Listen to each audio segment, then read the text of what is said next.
You're on the air. Don't say anything crazy.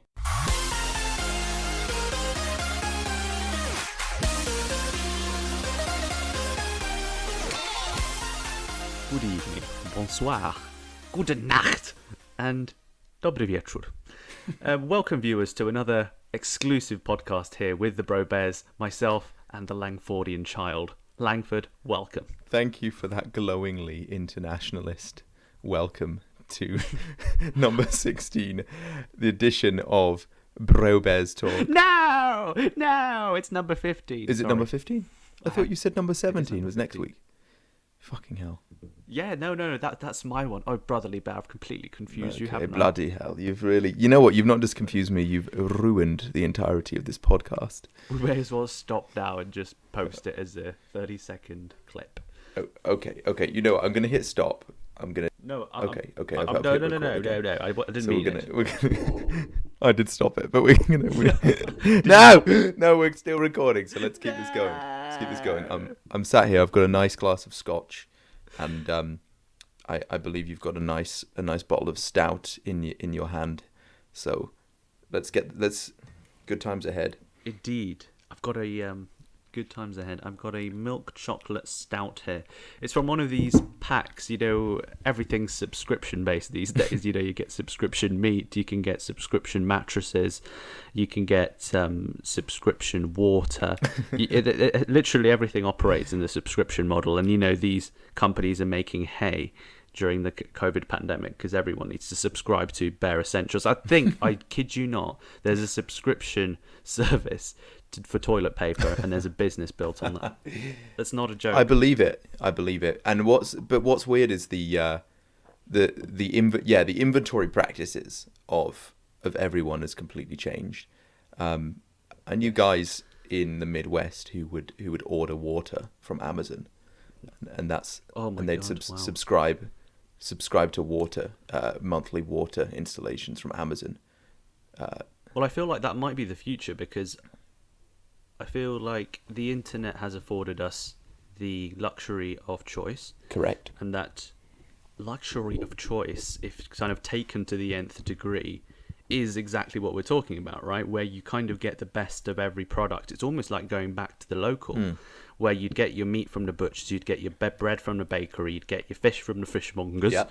And maybe it's actually a kind of a full circle in a sense, but it's all obviously done online, and you'll have specialists in every single domain of item you can imagine in any given household. Yes. So in that sense, you're getting a ultimate level of local choice, but the distribution channel is just online. Is that what you're saying? And quality. Quality with a capital K. Quality. Absolutely.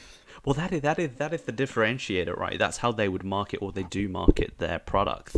Is that it is the best of the best, and they only do this one thing, and they do it very, very well.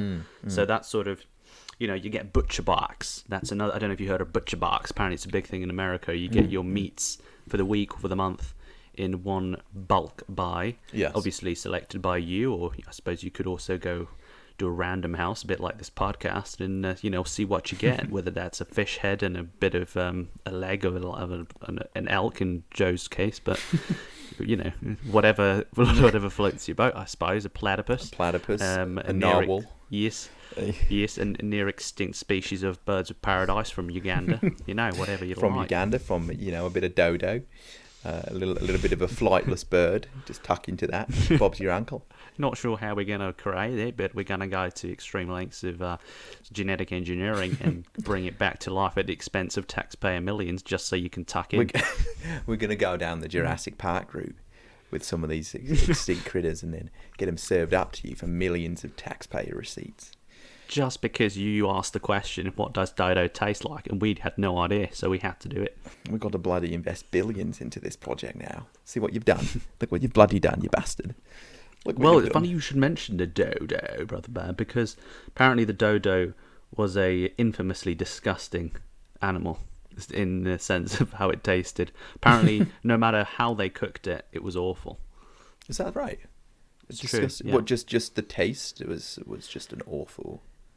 It was a very, very disgusting taste in terms of the flesh of the animal, Yeah. of the bird, the flightless bird. But I mean, it fell easy prey because it had no natural predators. I believe it was on the island of Mauritius mostly. I think it was potentially confined to the island of Mauritius. And the cats, it was easy prey for the cats that came with the initial colonizers. And they obviously saw it as a potential easy food source, but it was absolutely rancid. Disgusting. I didn't know that, actually. It's an interesting Well, there you are. fact. It's a random, useless fact for you. Here's another useless one. Did you know that that polar bear, I think in general, I don't know if in general or if cooked improperly, is actually toxic to humans? Bear? Polar bear. Specifically polar bear, right. Specifically, and there was an expedition to the North Pole. You know, one of these expeditions that went terribly wrong, like most of them, where the entire crew was left stranded with no hope. That sounds like that incredible story of the Endurance. It's a great book. You should read it or listen to it. The ship, right, book. is yes in Antarctica. Yes. Was it the Shackleton? Are we talking about? Nah, it was the Endurance. The Endurance. Oh no, that's the one that washed up in Antarctica. Okay, there's a bunch of different ships. I know I think the Endurance is the one Michael Palin was talking about, wasn't it? The one Potentially. It's quite a survival story, and I recommend reading that book. It's quite incredible. Yeah. Sorry, Brother Bauer, I interrupted your Arctic story. Well, there wasn't much else to it, really, other than the consumption of polar bears probably causes madness. Wow. Do we know what exactly the toxin within polar bear meat is that does that? I don't know. It's something in the flesh, in the flesh that basically caused madness, and they found it was toxic to all those that consumed it on this expedition. But of course, it's the only thing they really had to eat. The seals were too elusive. There wasn't really much else. I mean, you can fish a bit here and there, but without the proper equipment, other than if you've just got a rifle, you've just got to take down a polar bear. Pow! Yeah, that's really interesting you mentioned that, because it actually just jogs my memory. They were doing some scientific study up in the Alaskan area, and some of they were looking at the diet of the natives up there. And they noticed that they were pretty much confined to a diet of seal meat, and it was essentially a meat-based diet, whether that was seals or all sorts of fauna found up there. Yes. But when they investigated that meat, they thought, this is the cleanest, best diet you could possibly have. Yeah, it's high in fat, but look, they've got cold winters, and there's nothing processed about this. But when they found the levels of mercury and heavy metals in these people's bodies were like through the roof, because it was contained within the fat, and because all of these toxins were fat soluble, that essentially it was going up the food chain. So every time they were eating fatty fish or a seal, polar bear, penguins, whatever, it would literally the toxic load would increase amongst the native population. And did this have an effect on life expectancy and things like that? I think it would, and they'd have sort of unexplained diseases, and some of them were sort of mental in nature in terms of the diseases and how they manifested. Because if you have like lead poisoning or copper poisoning, then it can sometimes manifest in quite horrible ways, and obviously they didn't know what was going on. No, yeah, it's crazy because you'd think, this isolated tribe far away from industry and civilization would be fine, but you see the pollution. I mean, they found like plastic bags at the bottom of the Mariana Trench, the deepest point in our oceans. Yeah, my God. Really? Right in those deepest, darkest depths? Yeah, it seems like nowhere is completely untouched. So, we've messed up the planet, but there's definitely a green revolution coming, and I feel like we've been talking about it for decades, but it's finally got some momentum behind it. Yeah, I think the green revolution is picking up more rapidly, and there's been this argument from the Marxist and socialist wing of politics that markets and environmentalism are not compatible. What do you think about that, Brother Bear? No, I think they absolutely are compatible. I think it's just historically the incentives of both haven't been quite aligned. So I think it's kind of the analogy of the oil tanker. If it takes 5 miles to stop an oil tanker because of the sheer weight and size and complexity of the machine, it takes a lot of time to turn around a system and make it into something it's never been before. So I think it'd be naive to think that real change would take anything less than decades. So I think that's what we're seeing now, right? And it's a great metaphor. That's a great. I think so, and to conduct a 180-degree turn in a tanker takes a lot of space and time. So I think it's the same goes for global trends in any meaningful way. If you're going to see change in any meaningful way, it's inevitably going to take a lot of time. And you finally sort of got incentives in terms of economic incentives and profits aligned with the green revolution. But I think it's taken this long to get to that point.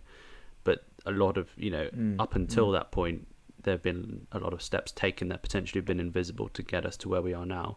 Like we talked about last week about the EV market, right, and how that's really taking off and looking like a really lucrative market at the minute. So I think in the same way you'll have renewables being more on the agenda. Potentially that might not be wind; it'll be more solar. As the efficiencies of solar panels goes up, and it actually becomes very economical, and in fact, almost it's inevitable that you would want solar panels. It almost makes it there's every incentive to have solar panels because you're in a position where you can actually save money. So in terms of the unit cost and what you get back, is the most lucrative and likely looking to be solar right now?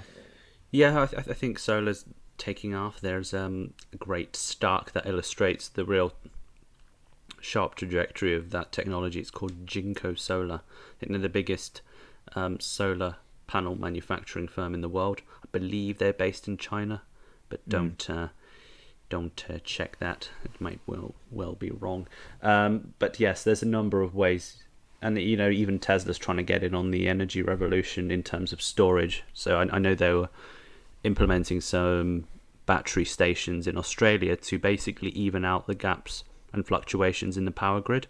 And where you do have blackouts, then Tesla batteries would step in and essentially smooth out any dips in terms of demand. And from what you've told me, the Tesla batteries are just a cut above, or miles and miles above any other battery produced by any other automotive or otherwise manufacturer.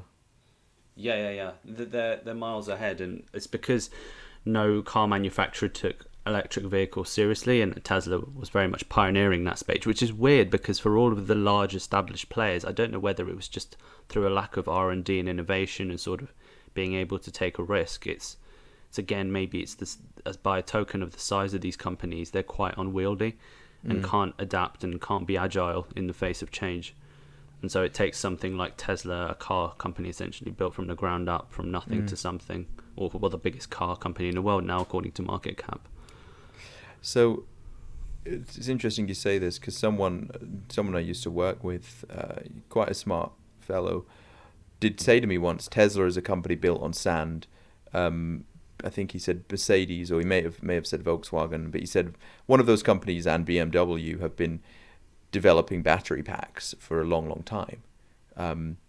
And where's the mismatch there then, Brother Bear? Is it just that they haven't furthered the R&D or they didn't scale? Like what's going on? Essentially, what it would be is take BMW or Volkswagen, for example. They would have a small R&D department which doesn't focus enough capital and resources in terms of knowledge and people, and doesn't throw enough money at it essentially quickly enough.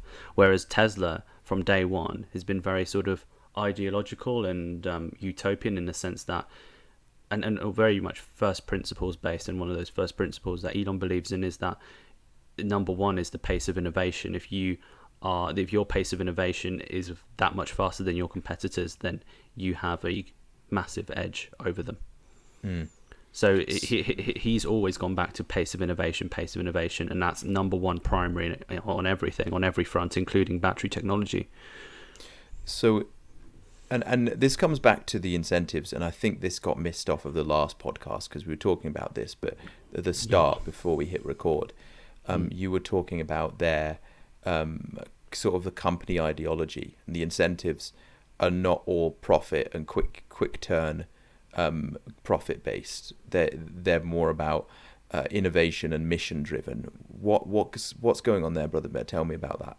Yes, well, I suppose much like SpaceX, Tesla was born of the mind of the great Musk, and I'm sure our children and grandchildren will look at him as a pioneer and a very much a frontier man in terms of these technologies and pioneering these technologies. He's a true innovator.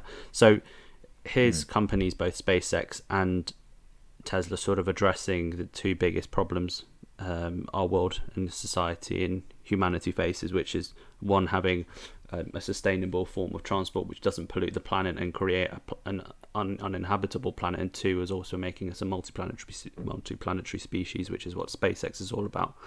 And so they're both ideologically based, and he's said in the past, and you take this with a grain of salt or choose not to believe it, fine, but he did say that Tesla, for example, he'd be happy if it went bankrupt for the sake of a faster adoption and uptake of electrical vehicles. Yeah. So that's sort of an admirable big picture view. Admirable statement. Big picture view, and I don't know. Some of his personal habits seem to back that up, right? I mean, with him selling off of a lot of his assets and houses. I think he's a very genuine person. Like, as much as people like to hate on him, I don't quite understand why, because I don't see a flaw. I just see a very genuine, real leader, and that's very rare to come by, because you often find leaders who are slightly too polished, slightly too, socialized, and too sort of cookie cutter, whereas I think he's just allows himself to be himself, and what you see is what you get with Elon. I don't think he's trying to be anything other than who he really is. And I think you even seeing that even more, as he gains confidence and sees he's able to build multiple companies and lead them all very effectively into profit. It's allowing him his true personality to come even more to the fore, which is great. You see that in his kind of humorous tweets and stuff. I think you're right there, Brother Bear, and he's kind of got the sweet spot in terms of the personality of a company leader, because on one hand he's avoided being that that polished socialite that's constantly trying to keep up with CSR expectations. He's swerved that, but on the other hand, he's not just he's not the Donald Trump, because Donald Trump is unapologetically himself, but he is in such a way to be just pure profit driven and pure ruthlessness in character, and I don't think Elon Musk is either of those things. I think he's obviously self-interested and not afraid to speak his mind, but he's he's driven by a wider mission, and he comes across as very genuine. And I think in all industries I've worked in, and from all pursuits I've seen, whether it's hunting or acting or comedy or whatever, the people that prosper and do really well are actually the people who are not in it for the money. They're in it because they bloody love it. And, yes. That's when the magic happens. That's when you start to grow, because you grow into the role and you come across as genuine. You attract genuine people around you. And that's when you really start to grow and prosper. Yeah, definitely. I think it's just such a hard thing to sort of find a confluence of something you're very... it's first hard to find something you're passionate enough about. And then it's also something that will, pay for your living, right? Expenses. So, but yeah, I think I absolutely agree with you there, that you do need something. Once you've found that thing, it almost just comes to you naturally, and it doesn't feel like work. Ah, that's right. And Musk, I mean, you're a bit of an aficionado on Elon Musk. I'm not. I'm nowhere near as genned up as you, but obviously he's said some quite controversial things about COVID, and I don't know his official stance, but I know he's got his skepticisms, Brother Bear.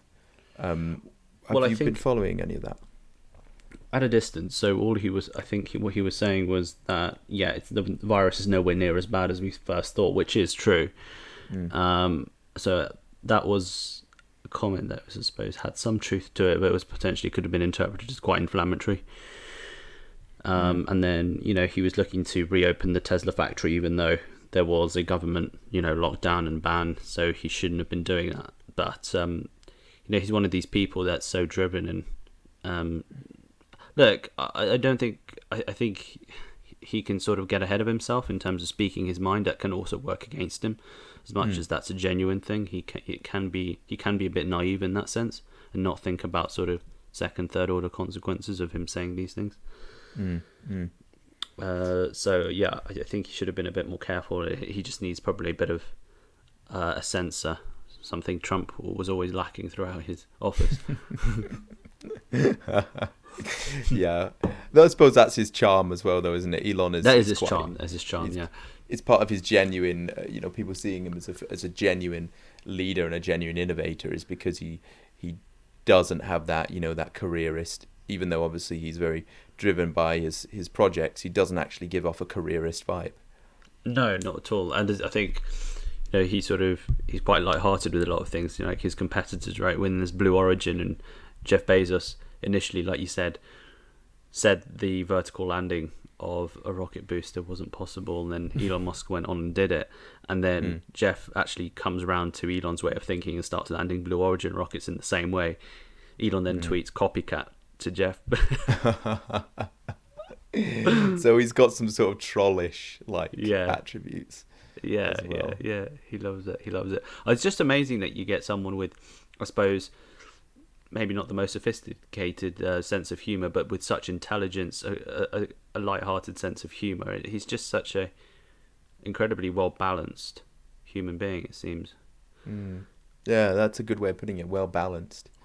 Yeah, I mean, at least in the public, at least from what we see externally, we can't speak to every aspect of his life, but no one knows what goes on behind closed doors. But right. From what we see, and based on the information we have, I would agree, very balanced and very intelligent. The comments in Joe Rogan have always been strong. Yeah, I mean, that guy's he's privileged to have had Elon on 2 or 3 times now, something like that. Yeah. I think it's been like twice he's had him on now. Yeah, incredible. No, he's amazing, and I think I sort of see him and rate him higher than, in terms of what he's given to society, far more than someone like Steve Jobs or Jeff Bezos. Or even, Bill Gates, although Bill Gates has done a lot of, charitable initiatives and philanthropy. I think, Elon Musk will still have plenty of time to do that later in life. But I think in terms of what his legacy will be and what he will leave humanity, I don't think I can think of another single person who's given as much. Really? In history. I think with Elon, he's someone, if he never ever achieves what he sets out to do, whether it's with EV or SpaceX, the legacy he'll leave and the R&D he'll leave will open the door for a lot of people to build on that and actually realize that mission. Yeah, absolutely. And he's more about the overall vision, if you want to believe what he says. But yeah, it's quite inspiring what he's doing. And I struggle to find parallels or some peers that, are even comparable to what he's achieved so far. And, let's be honest, he's not done yet. So, yeah, he's not particularly old, is he? Is he 40s now or 50 maybe? Getting towards his 50s. But, yeah, it's amazing. But he's so relentless in the pursuit of iterative improvements and just relentless R&D and relentless innovation. Yeah. And correct me if if I'm wrong, but he doesn't have. Am I correct in saying he doesn't have many engineering-based credentials, or is he? What are his credentials like in a formal sense? I don't know of what his credentials really are. To be perfectly honest, I know I think he has somewhat of an engineering background. He's able to code. Essentially, he built some of the base code for PayPal, because that was his first venture. So that was his first venture, I think, alongside Peter Thiel. So, two geniuses working there on a service that was initially called something X, like PayX, and then that turned into PayPal. They sold that for many millions, and then that he then moved on to SpaceX, or he established SpaceX, I believe, after having sold what became PayPal. Yeah. Yeah. And he went to Russia to find some ballistic rockets to start SpaceX, because what he essentially wanted to do, he went to Russia and just asked, where can I get some ballistic rockets? But it turned out they were too expensive, so he went back to the US and just started to build them himself. And that triggered I suppose the vertical integration, the principle of that in the production side. Yeah, he's all about in-house manufacturing, from raw material through to finished product, whether that's like a rocket nozzle or piping or plumbing or valves and everything, top to bottom. So yeah, that there isn't some middlemen taking cuts everywhere. It's all SpaceX end to end. He must be quite the critic of working with China. That's my assumption. No, he isn't actually. You'd think so, Really? maybe, on face value. No, he's not. He's actually very fond of China. In fact, he's building a gigafactory, a Tesla gigafactory in China. And, at least on the surface, you can never know what happens behind closed doors, like we've said. But on the surface, he's very sort of friendly, cuddly with them, to be honest. Yeah. And sorry, what's a gigafactory? What's that? Oh, gigafactory. So that's it's essentially a very big factory. Okay. But it's sort of on the scale of, I'm sure we've seen similar factories, but they would be sort of the size of, plane warehouses where you'd have a production line of planes as opposed to cars. But he's just building these on an insane scale. I believe there was one. They had to stop building the 1 gigafactory in Germany recently because they found some rare lizards and snakes in the forest. Oh my god. And the factory was going to destroy the habitat. Yeah, basically they were having to cut down forest to build the factory, and they were like, no, we've got a rare newt here from the Cretaceous period. I suppose that sort of offsets the drive towards EV in a sense. Yeah, I know. It's like, can we just... I'm sure the benefit of all of these EVs will outdo. We can do away with a few lizards. It's okay. So he's quite cuddly with China. Yes.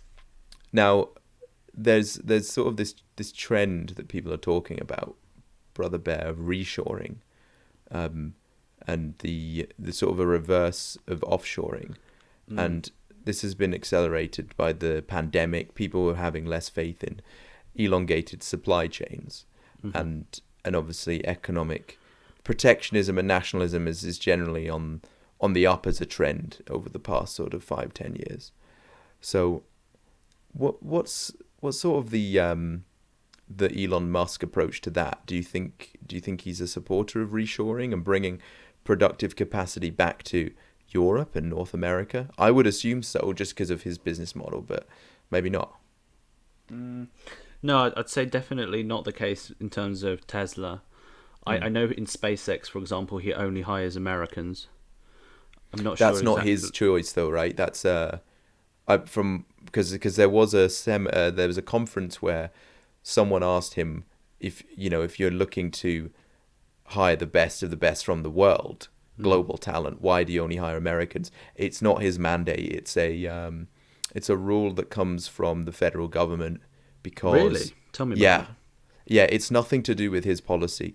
It's basically because anyone involved in the aerospace industry, on that level, space exploration, anything like that, I think comes under the banner of defense. Right. And under the banner of those almost not military industries in the combat sense, but the credentials are not enough. You need to have U.S. citizens. That's a U.S. government mandate. Whether that may change as years go on, but I think that's been set in stone for a very long time. Wow, I had no idea about that. In fact, I do recall when I lived over there, I would sometimes try and get involved in different programs, and there was always a prerequisite of must be a US citizen, which I always thought was a bit of a shame, actually, and it's not quite like that in Canada. In fact, if anything, they drive to push for foreign talent more. But definitely that's a mandate that runs across a lot of different industries. Very interesting. But yeah, I think they probably stand to lose a bit more. I'm not sure. I suppose it's in the interest of security, right? National security that they do this, or at least that's what they would claim. That's right. Yeah. Okay. Well, no. Okay, fine. I'll take that back. Sorry, Milan. Take that back. Milaniusk. I'm sorry, but what I will say is that for Tesla, he doesn't seem to be particularly tied to America. I mean, given the gigafactories he's building in Germany and China, for example, and I'm sure he'll be hiring local people, local jobs for local people. You know, none of this messing about. You know, there's no point in flying Americans halfway around the world for them just to come back every day. I'm sure that wouldn't be the case. No, so I think he's investing, and you know, he's actually it'd be a massive boost to the local economies as well, creating all of those jobs. Yeah, I think so. Well, he's an internationalist by nature, right? I mean, doesn't he have Absolutely. Canadian passport and South African, or was he was born in South Africa, wasn't he? Yes, I think he was born in Pretoria. So Pretoria. he was Joburg. born there, and so he's a Joburg boy. But then I think he moved to Canada, and then now he moved to the US, something like that. It's all very confusing, all over, something like that. Yes, he's been all over. But yes, it's fascinating. And then his brother, I think, Kimball Musk. Kimball. He had a indoor planting business essentially. So it's not quite as ambitious as the Melon, but he was using these shipping containers and creating essentially indoor farms, which is quite interesting. But I think it's generally a farm he's trying to build in these containers. It's very interesting stuff. But it's a family of entrepreneurs, really, if you look at all of them. And apparently their mother was quite instrumental in sort of instilling this entrepreneurial spirit in them. Yeah, well, we are all products of our environment and our families. As much as we like to think, everything we do, everything we achieve is off our own back and we're true masters of our own destiny. There is a bit of that, but I do think that, the environments shape us. I did not know about Elon's brother, though. So the whole family has got that pioneering spirit. Yeah, absolutely. And I'm sure there's one more sibling. I don't remember who it is, though. The dark horse. The dark horse. They're going to build a rival space agency, and they're actually the CEO of NEO, the second biggest EV company in the world. The fact they're Chinese isn't part of it. Maybe, mother remarried and settled in China. Who knows? Yeah, and then just Elon keeps it on the DL, basically.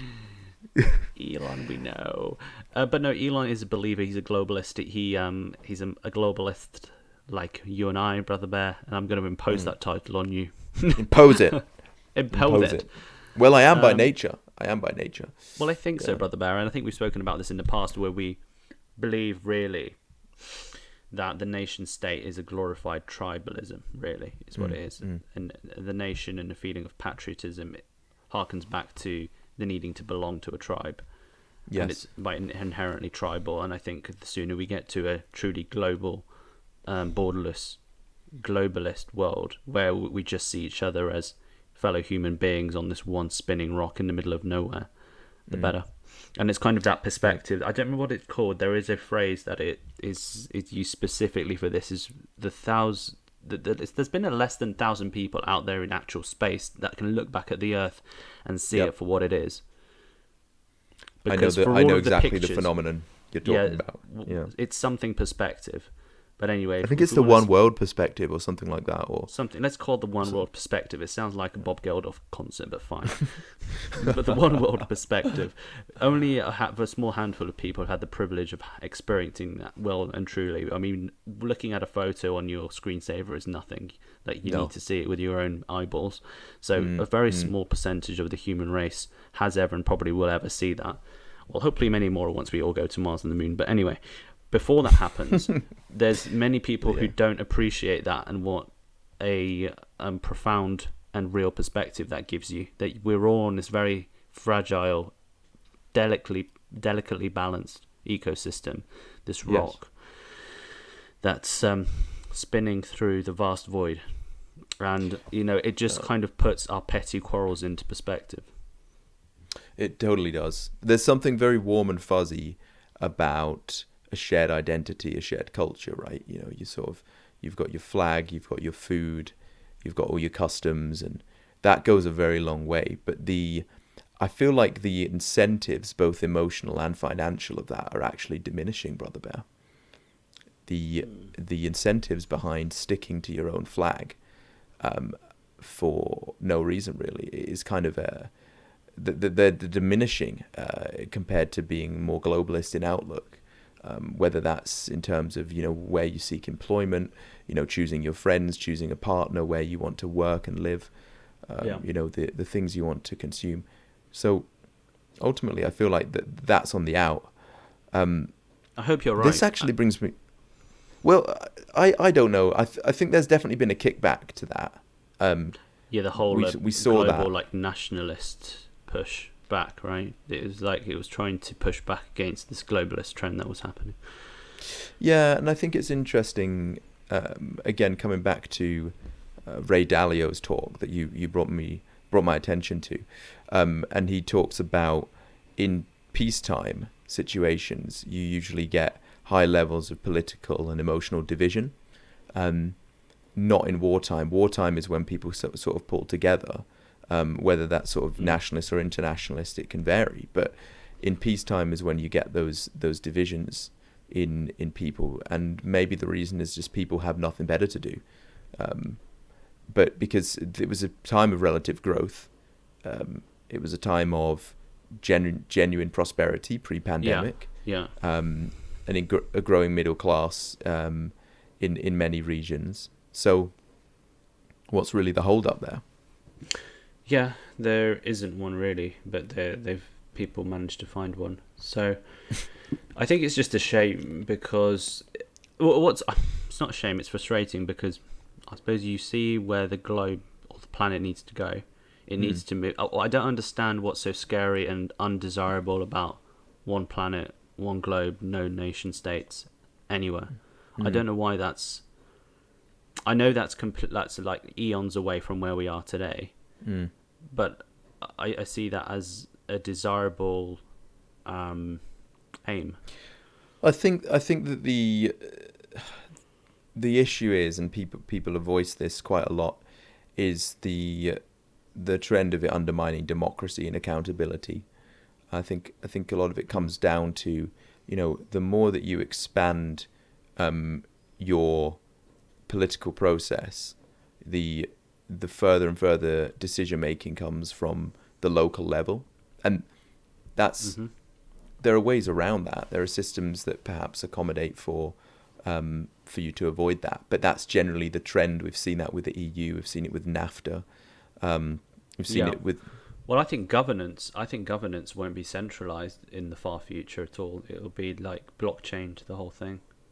So you'll have a politics for individuals as opposed to collectives. But do you think that's realistic, given that surely at some point, Brother Bear, I'd love to hear your views on this, but surely at some point you're going to reach a limit whereby you have to have some kind of unifying set of laws that people need to abide by. Yes, and I think, but that will be dictated by some sort of AI hive mind that will sort of be able to dictate and sort of prosecute according to much more fairly and accurately than today's courts. So Incredibly so. Like you look at the inconsistency of the common law system. The autonomy of judges. Yeah. I almost see like a decentralized AI cloud kind of governing everything, and that sounds maybe dystopian, but I don't think it necessarily is. It would just mean ultimate freedom for the individual. We're sort of in a borderless world, whereby we kind of have the AI pre-programmed with principles and almost ways of being and laws. But I suppose when it comes to infringing upon those laws or breaking them, then it would be dictated as per the individual. And would the AI be able to adapt dynamically to changes in constitutions and ideas? I think it will have a real time temperature check of the collective consciousness in terms of every human being, and so it will gradually grow organically with our own development. Okay. But I think I don't know where this idea has come from. I think it's just a bit of a far-fetched like sci-fi idea, but I think it's just fun ideas to play with. I don't think. No, I think it's really interesting actually, the toggling around with these ideas, because look, let's look at this fairly. A lot of people aren't particularly happy with how systems are run now. I'm not going to go as far to say that the system of democracy is past its shelf life as democracy as we know it. But in a lot of Western nations, there isn't a lot of public efficacy. I mean, look at a lot of Europe. Look at people's disillusionment with the EU, the federal government, the electoral college. So, is it time for a complete system change, not a party change, but a complete system change to something more efficient, something more accurate in judgment calls? Yeah, when I sort of talk about this AI system and this hive mind and sort of taking everyone's views and values into account, I think that's a system that will come into play, thousands of years from now, not sort of in the next 100. But I think it needs to be obviously a very gradual change for it to avoid to have a minimal number of revolutions between now and then. So I think it needs to be. I think democracy is a great system. I think we were talking about this yesterday, where you can engage in democracy in more real time. So there are bills and laws passed every day in Parliament that never see the light of day in terms of the public eye. So I think if we're more involved and engaged with that sort of thing, and are able to vote on our phones on a given day, or at least not necessarily dictate whether something gets passed or not, but at least it gives the Parliament a pulse of where the public stand on these issues. I think that's a very desirable place, because it just, why aren't we leveraging data analytics? Why aren't we managing IoT? Why aren't we leveraging all of these incredible big data technologies to build up an insight of a nation in real time? Because that is surely like a politician's dream, isn't it? Or at least a politician in sort of the idealist sense. Well, your point is a great one. Why do we not have some kind of app or a set of apps that at a moment's notice tell the public in really obvious layman's terms, whether that be a pie chart or a bar graph, whatever, what are your taxes being spent on? In the way that people have those trader apps, like you were mentioning the other day, the tax expenditure. What's it being spent on in the past 6 months, a year, day to day? And you can use that to affect political decisions and financial decisions, career decisions even. You know? Why is there no transparency on that? Why is there only just a peak of that at the end of every election cycle, by which time everyone's too old to care? Right. Well, it's a substantial amount of your income that goes into this black hole, and you never really know what it gets allocated to. Right, exactly. The amount of labour you put in that gets taken, and there's no transparency on what it goes towards. Right, and would someone say, playing devil's advocate, would they say, "Oh, that's what the budget is," when they come out with the red briefcase? Is that does that lay out exactly what every pound was spent on, or not? I think that the adjustments to budgeting are far more dynamic, depending on pressures from international markets, how much is printed, different demands of the NHS. I mean, look, for British context, we have one of the world's only fully socialized healthcare systems. Well, what if a certain pharmaceutical company suddenly says one day, we need to put the price up of this drug by 112%? Well, there's no financial planner in government that could have forecasted for that. and you can blame governments and administrations for, well, why did you cut this or why did you do that? But ultimately, there's so many forces at work that we don't even know about. If we did have this information, we could make far more accurate decisions on who we actually want to govern us. Yeah, absolutely. And talking back to the Brexit vote, if there had been some sort of impartial, like this is just a pipe dream, but if there was some sort of impartial AI-based, data-driven app that explained the facts to you plain and clear of this is what will happen if we leave, this is what will happen if we stay, then I think people could have made an informed vote. Whereas I think that kind of if you look at the debates and conversations that happened after the fact, it seemed that the average voter just didn't have a clear picture of what each outcome would entail. Yes, that's very true. The arguments on both sides were poisoned and dominated by people who could shout the loudest. I think, I've got friends who both, and I've worked with individuals who went to leave and went to remain. What? And there's and there's just really, yeah, I know, right? That's unheard of. And there's often this I think there's just was a general ignorance. I'm guilty of this myself in knowing what the outcomes would have been. Right. Yeah. But brother Bear, this brings me on to, because I've been hearing, you're probably more in tune with this than I am, being in the UK, and I haven't actually looked into this recently. What's the latest update? Because from what I understand, that it's been a very difficult situation in securing trade deals, and this has been affecting markets and sterling in the UK for some time. What's going on with the current status of actually leaving the EU in terms of making a tangible difference and trade deals? What's going on there, Brother Bear? Oh, Brother Bear. I've very much sort of taken a back seat with that, not really engaging or taking much interest in it at this point, just because it's become such a dry and monotonous topic at this point. But what I have heard is that trade talks with the EU authorities have resumed, which is only a good thing, I imagine, because you'd want a deal as opposed to no deal. So that would be good. If we could have anything resembling a single market, that would be great. And I think apart from that, I don't have much insight or knowledge on the matter. But I think it's interesting that the pound relative to the dollar has got a lot stronger recently in the recent months, which is maybe counterintuitive. Maybe it's down to the fact that the US government is being a lot more liberal with its welfare at this time than the United Kingdom, although the United Kingdom itself isn't not liberal. It's being sort of very it's got deep pockets apparently.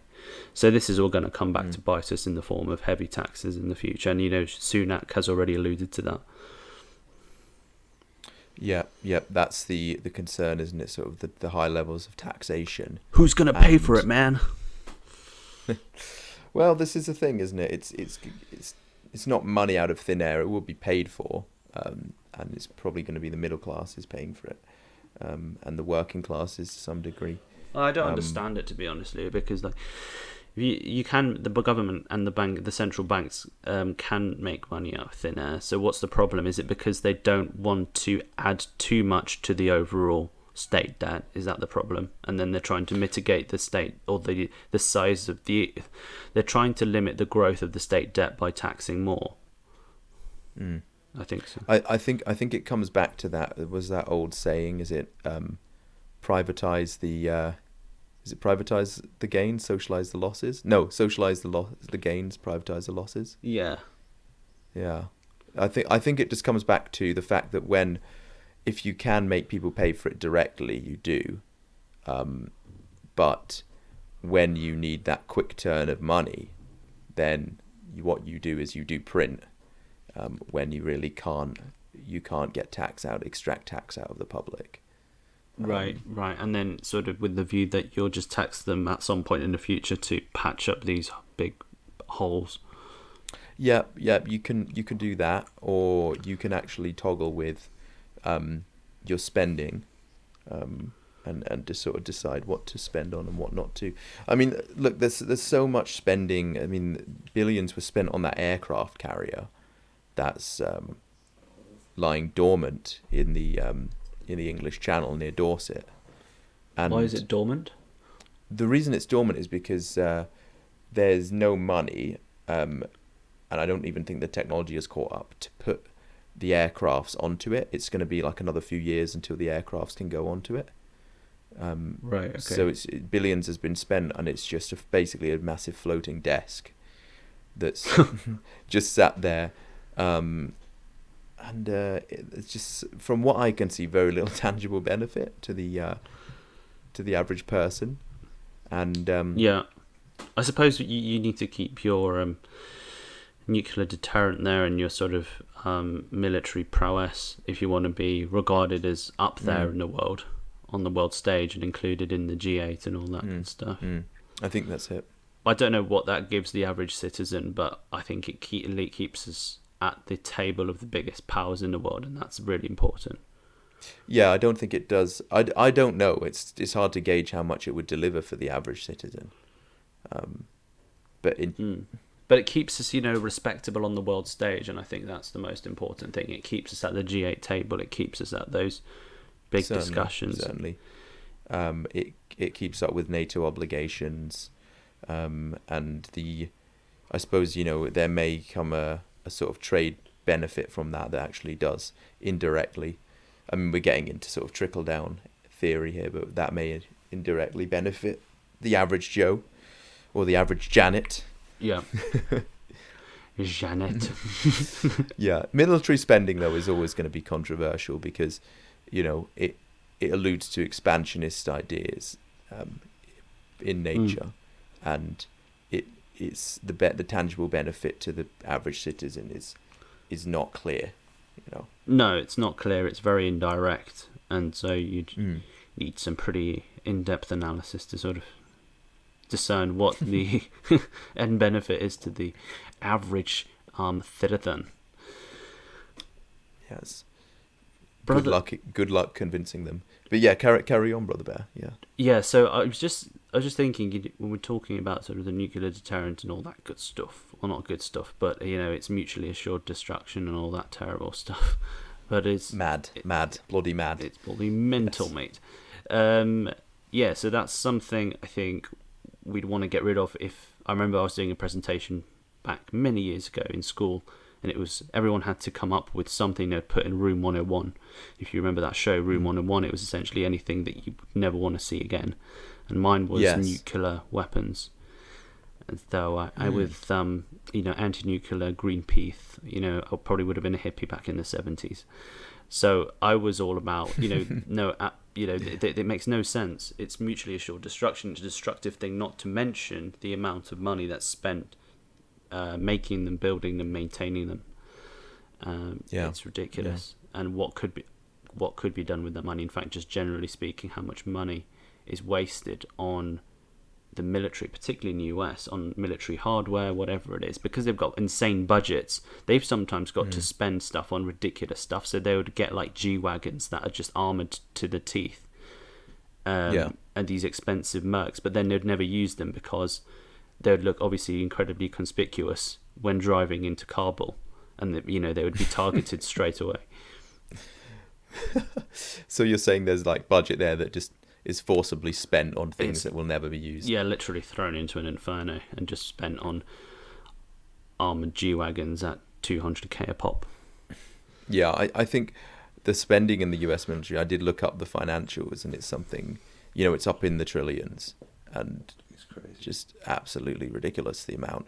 But of course, the argument that people would say is, well, once if the US took a nosedive in its spending, then that would get, heaven forbid, what Russia or China might do.